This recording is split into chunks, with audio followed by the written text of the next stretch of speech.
Welcome back to the deep dive. Today we're taking a really close look at something specific. Short-form video, particularly platforms like Instagram Reels, and how they're doing more than just eating up time. We're exploring how they actually, fundamentally reshape body image and how that contributes quite directly sometimes to serious psychological distress, even things like eating disorders. So our goal here is to kind of cut through the usual talk about screen time.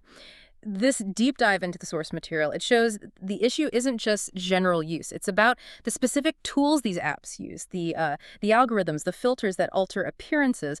These things actively push completely unrealistic beauty standards, and they seem particularly aimed at, well, younger people. Exactly. And that targeting, that's really what makes this so concerning. When you look at the data, the scale of it, it lines up perfectly with developmental vulnerability. Early adolescence is such a critical time for identity formation, right? Right. Still figuring things out. Yeah.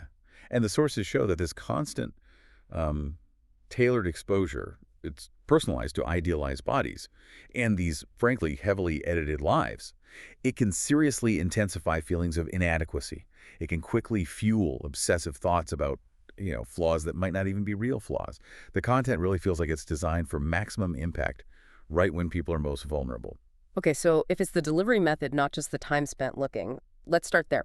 How exactly does a platform like Reels create this environment, this distortion? Well, it really starts with what you call the highlight reel culture. Users, and this is especially true for influencers or those with a lot of visibility, they tend to post only the most curated, the most edited, the most filtered versions of themselves in their lives. So the platform itself starts to normalize this impossible standard. It creates a kind of false reality where, normal everyday bodies just don't seem to measure up. And that false reality isn't just about choosing a good photo angle anymore, is it? The tech behind it is sophisticated. Oh, definitely. We are way past basic color adjustments. We're talking about filters that actively change appearance. Face tuning, skin smoothing, shrinking waists, even altering bone structure. And often in real-time video. Exactly right. And this widespread use of technology to manipulate appearance, it's led to this really interesting, but honestly quite troubling phenomenon the sources call Snapchat dysmorphia. Snapchat dysmorphia, okay. Yeah, it's this desire people express to actually get cosmetic surgery so they look more like their filtered digital self, their avatar, basically. Wow. And if you look back historically at cosmetic surgery consultations, it's a really stark contrast. Oh, so. Well, in the past, patients might bring in photos of celebrities, right? Some distant, maybe idealized image. Sure, that makes sense. But now surgeons report they're increasingly seeing patients bring in their own selfies, heavily edited ones, selfies they've perfected themselves with these filters. So they're chasing a version of themselves that doesn't actually exist in reality. Precisely. And that just ramps up the psychological distress because it's an unattainable goal tied to their own image. That is quite shocking. Okay, so the filters create the false image, but then there's the engine pushing that image into everyone's feed. The algorithm, how does it make things worse? The algorithm. Well, the sources are pretty clear on this. These algorithms are designed to prioritize content that gets high engagement. Likes, shares, comments, watch time. Standard practice for platforms. Right. But when people engage with certain beauty ideals, even just pausing on a video, the algorithm learns, and it starts creating these really powerful echo chambers. Yeah. So if you click on one workout video or maybe linger on one post from a thin model, suddenly your feed is just flooded with content, reinforcing that very specific, often very narrow beauty norm. And these norms are often Quite Eurocentric, often tied to expensive lifestyles, and frequently just physically unattainable for most people. That speed and efficiency is almost scary. I remember seeing some research mention finding that teenagers could encounter pro-eating disorder content within, 8 minutes of opening a new account? That speed is exactly the concern. It's incredibly fast. And within these echo chambers, these sort of harmful trends get amplified, but they're often disguised as wellness or health. Right, like the hashtag Fitspo stuff. Exactly.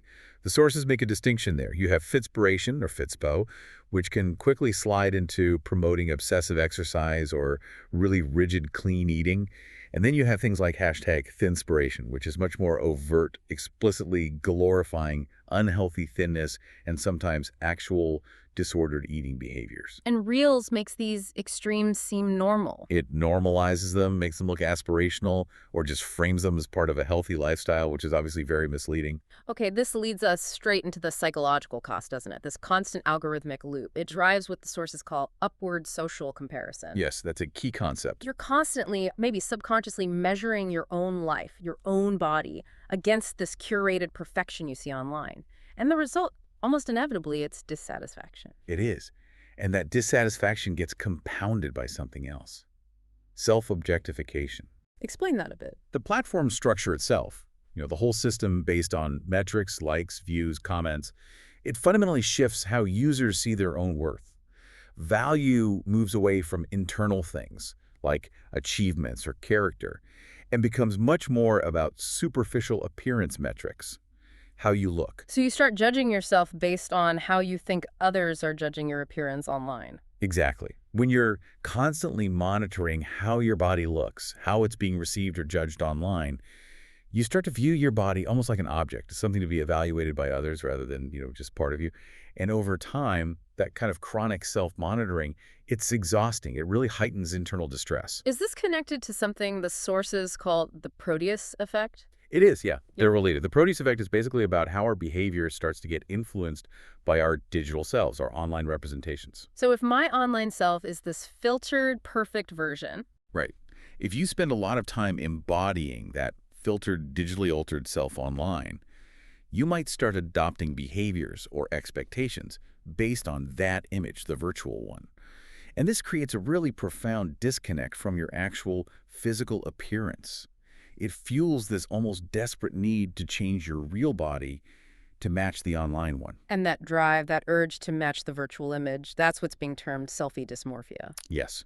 Though it's important, as you said, to stress, it's not an official clinical diagnosis like in the DSM. Right. Not official. But the sources define it as this kind of obsession with achieving that idealized, filtered version of yourself that you see on screen. And fueled by Something called photographic investment, which is basically the huge amount of time and, frankly, emotional energy users pour into choosing the perfect selfie, editing it meticulously, smoothing out every perceived flaw before they dare share it. So they're reinforcing those impossible standards on themselves over and over. Every time they spend an hour editing, they're digging that hole deeper. Yeah. Now, we absolutely have to distinguish this from body dysmorphic disorder, BDD.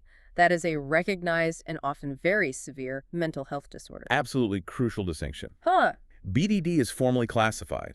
It's on the obsessive-compulsive spectrum. Okay.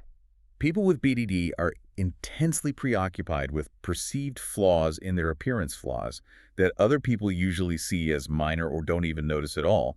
This isn't just, feeling unhappy with how you look one day. It causes significant distress, major impairment in their daily lives, work, social life, everything. The suffering is immense. Immense. And the stats show a really high percentage, somewhere between 26% and 40% of people with BDD end up seeking cosmetic procedures trying to fix the perceived flaw, which often doesn't help the underlying BDD. That really clarifies the difference between a culturally influenced dissatisfaction and a clinical condition. Okay, so looking at the scope, who is most likely to get caught in this cycle? Well, nobody's completely immune, but the research consistently points to adolescents and young adults as the most vulnerable groups. Makes sense given the identity formation stage. Exactly. And particularly those who might already be dealing with things like anxiety, depression, or maybe perfectionistic tendencies. Social media seems to act like an accelerant for those underlying issues. When we were prepping for this, looking through the sources, a few statistics really jumped out. They highlight just how widespread this is becoming. Listen to this one. Okay. One study found that 80%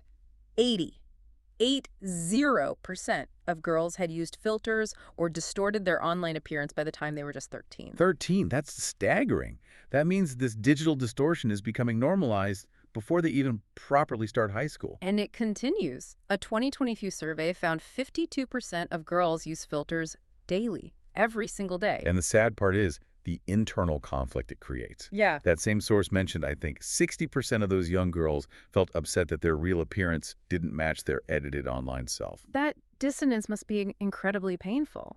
And it leads to action, doesn't it? It does. 70% of young adult women and 60% of young adult men reported that body dissatisfaction made them seriously consider cosmetic surgery. The virtual is driving real-world medical choices. And this ties directly into the really grave link with eating disorders, or EDs. Right. We have longitudinal studies now showing that daily Instagram use is strongly associated with higher scores for disordered eating, things like anorexia, bulimia, orthorexia, especially in young women and girls. Which brings us to maybe the most critical piece in the source material, Yeah. the platform's own knowledge. Ah, yes. The leaked internal research. Your sources detail Meta's Facebook, Instagram's parent company leaked research from 2021. This wasn't critics saying this. This was their own data. And it confirmed internally that they knew Instagram worsened body image issues, particularly for teenage girls. So they knew. They knew. And crucially, the research indicated their algorithms were actively promoting harmful content because it kept users engaged. It maximized time on the platform, potentially at the direct expense of users' mental health. That shifts the narrative, doesn't it? From just users choosing bad content to the platform knowingly designing a harmful experience for vulnerable people. It suggests a systemic issue, yes, a conflict between engagement metrics and user well-being. Okay, given how serious these outcomes can be, BDD, eating disorders, what should friends or family look out for? It's so hard to confront someone about appearance, right? People get defensive, feel ashamed. Absolutely. So the advice is usually to focus on behaviors, not the appearance itself. Like what? Watch for excessive time spent on appearance-related rituals. That could be compulsive grooming, constant mirror checking, or maybe extreme scrutiny of the reflection in windows, phones, anything. Okay, behavioral signs. Also, constantly seeking reassurance about how they look, but never really seeming satisfied or convinced by the answer. And increasing social withdrawal or isolation because they're anxious about being seen or judged. It makes sense. Focusing on the behavior, not making it about judgment.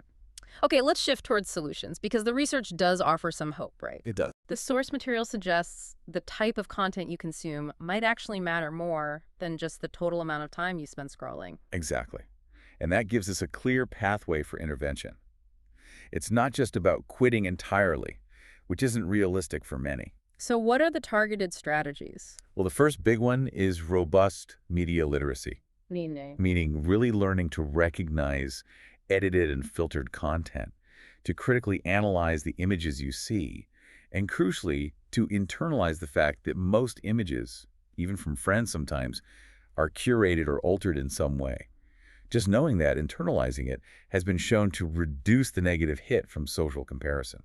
That makes intuitive sense. If you know the game's rigged, maybe you stop feeling like you're losing. What else? Another powerful one is called functionality appreciation. Functionality. Yeah. Okay. Yeah, it's about shifting your focus. Instead of obsessing over how your body looks, you consciously focus on the amazing things your body can do. Its strength, its ability to move, to heal, to experience things, its function. Research shows that actively practicing this focus on function, rather than appearance, significantly improves body image.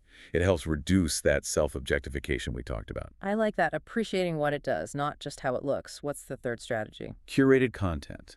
This is about taking active control of your feed. Oh. Proactively unfollowing accounts that consistently make you feel bad, the ones promoting unrealistic standards, and then actively seeking out and following body-positive or, maybe even better, body-neutral creators, people showing diverse bodies, real life, less filtering. Taking control of the input makes sense. What about bigger picture things, beyond individual actions? The sources mention a few things. Parental involvement is key for younger users, setting rules, having conversations. School-based education about media literacy and these unrealistic ideals is also important. And regulation. And regulation, yes. We're starting to see things like the EU's Digital Services Act, the DSA. It actually requires large platforms to identify systemic risks, including potential negative impacts on mental well-being, and hold them accountable if they fail to mitigate those risks. So forcing platforms to confront the potential harm. Potentially, yes. And on the personal support side, if you're trying to help someone you think might have BDD, the approach needs to be really careful. How so? The sources strongly advise against offering reassurance about their appearance. Saying, no, you look fine, actually reinforces their preoccupation, their obsession. How interesting. So what do? You validate their distress, acknowledge their pain, say something like, I can see you're feeling really upset and anxious right now, and that must be awful. I'm here for you. The goal isn't to fix their perception, but to validate the feeling and gently encourage them to seek professional help. Specifically, cognitive behavioral therapy, or CBT, which is the gold standard treatment for BDD. That's really helpful advice. Okay, to sort of wrap up this deep dive, the core takeaway seems to be this normalization of digital perfection. Exactly. And the damaging cycle of validation seeking it fuels. It moves so quickly, doesn't it? From just casual filter use and comparing yourself to others to this deep, internalized self-objectification. And then for those who are vulnerable, potentially culminating in really serious conditions like BDD or eating disorders. It's a heavy topic, but understanding the mechanisms is crucial. Absolutely. And ultimately, while media literacy and curating feeds are vital first steps, they often need to be backed up by professional support. The sources really stress how important seeking help from licensed therapists or psychologists is. You often need tailored, evidence-based treatment for sustainable healing and building resilience, especially with something as complex as BD. Wise words. Okay, we'll leave you, our listeners, with a final thought to chew on, something that comes out of these sources. We've discussed how platforms like Meta knew, through their own internal research, that their systems, their algorithms were creating these echo chambers, systems designed to keep users hooked, sometimes by reinforcing insecurities. So the question is, if the platform's very business model seems built to make escaping these negative cycles so difficult, how much can we realistically expect individuals, especially young people, to rely solely on their own media literacy to protect themselves? Where does platform responsibility truly begin and end? Something to think about. Thank you for joining us for this deep dive. We hope this conversation helps you navigate this increasingly filtered world a little more consciously.